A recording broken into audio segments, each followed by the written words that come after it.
আপনার স্বামী বা স্ত্রী পরকীয়া প্রেম থেকে ফিরে আসবে, আপনার প্রতি মায়া মোহাব্বত ভালোবাসা ঠিক বিয়ের প্রথম দিনগুলোতে যেরকম ছিল ঠিক সেরকমই হবে ইনশাআল্লাহ।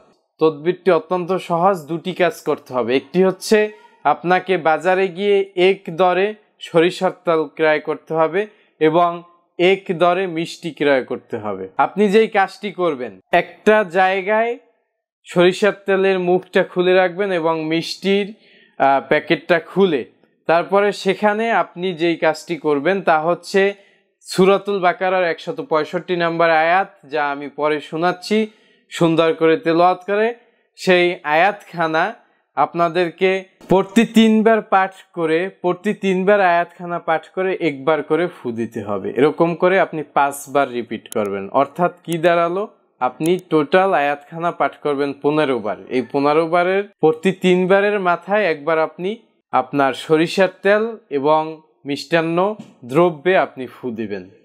এরপরে আপনি সরিষার তেলটি আপনার চুলে অথবা শরীরে মেখে আপনার স্বামী অথবা স্ত্রীর সংস্পর্শে যাবেন। সংস্পর্শে মানে তার কাছে যাবেন এবং আপনি চেষ্টা করবেন তাকে সেই মিষ্টি খাওয়ানোর জন্য। আমি তেলাওয়াত করে শোনাচ্ছি।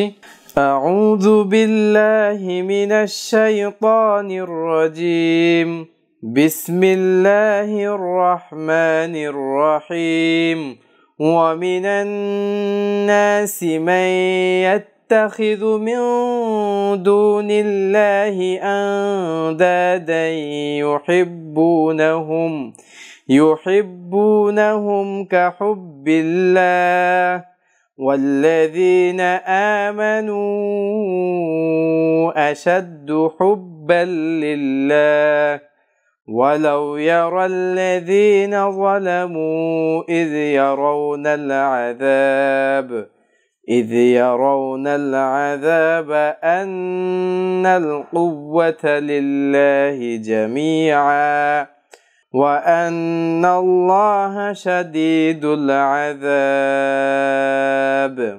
صدق الله العظيم।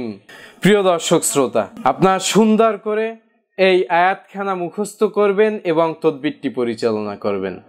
ইনশাআল্লাহ আপনার সমস্যা থেকে আপনি রেহাই পাবেন।